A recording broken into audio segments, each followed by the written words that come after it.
Ah, la réincarnation. C'est un sujet qu'on pense souvent bien connaître. Une âme qui passe d'un corps à un autre, tout simplement. Mais et si cette vision populaire n'était en réalité qu'une infime partie d'une histoire beaucoup, beaucoup plus grande?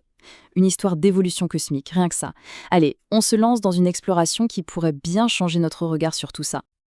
Alors, commençons directement par la question un peu dérangeante. La réincarnation, est-ce que ce n'est au fond qu'une sorte de grande justice cosmique? Un système de punition et de récompense où le karma nous attend au tournant, vie après vie? C'est une idée qu'on entend partout, hein, mais si on y réfléchit 2 secondes, est-ce que c'est vraiment si logique que ça? Oui, ce mythe-là, il a la vie dure. On s'imagine facilement une espèce de grand livre de contes célestes ou une balance de la justice cosmique où chaque action, bonne ou mauvaise, est méticuleusement notée pour décider de notre sort futur. Du coup, une vie difficile, ah bah c'est sûrement la punition pour une faute passée. Et une vie de rêve, la récompense pour avoir été sage autrefois. C'est simple, c'est presque binaire. Et c'est là, précisément là, que le raisonnement coince. Pensez-y, si le but de tout ça c'est d'apprendre une leçon, pourquoi est-ce qu'on nous fait complètement oublier la faute de départ? C'est comme punir quelqu'un sans lui dire pourquoi. Comment est-ce qu'on peut apprendre quoi que ce soit si on n'a aucun souvenir de l'erreur commise?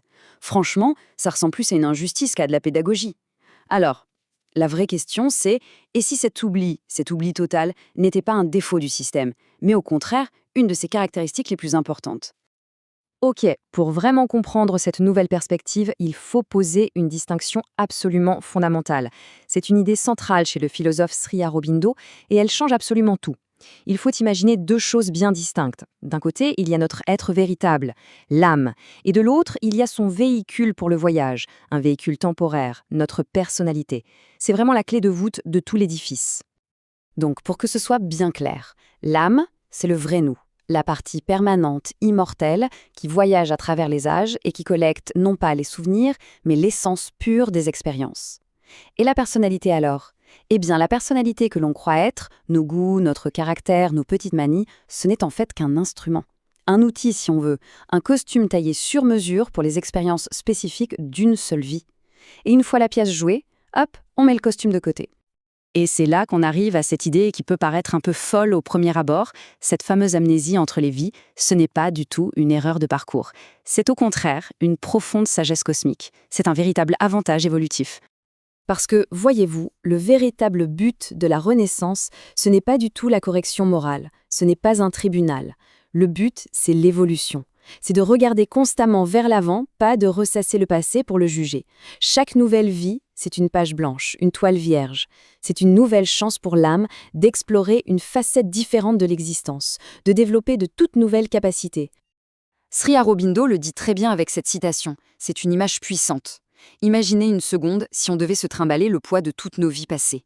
Toutes les haines, les amours obsessionnels, les vieilles rancunes, les habitudes bien ancrées. Ce serait un fardeau absolument écrasant.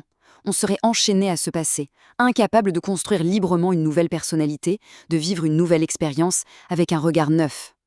Bon, alors concrètement, qu'est-ce qu'on oublie? Eh bien, ce sont les détails. Le disque dur est formaté, si on veut. On ne se souvient pas des informations brutes, des faits qu'on a appris par cœur, des gestes techniques précis d'un art qu'on maîtrisait. Tout ça, c'est parti. Mais alors, qu'est-ce qui reste? Et c'est là que ça devient fascinant. Ce qui reste, ce n'est pas la mémoire, c'est l'empreinte. C'est la capacité développée. L'âme, elle, conserve la souplesse de l'esprit, la sensibilité artistique, une sorte de familiarité avec certains concepts.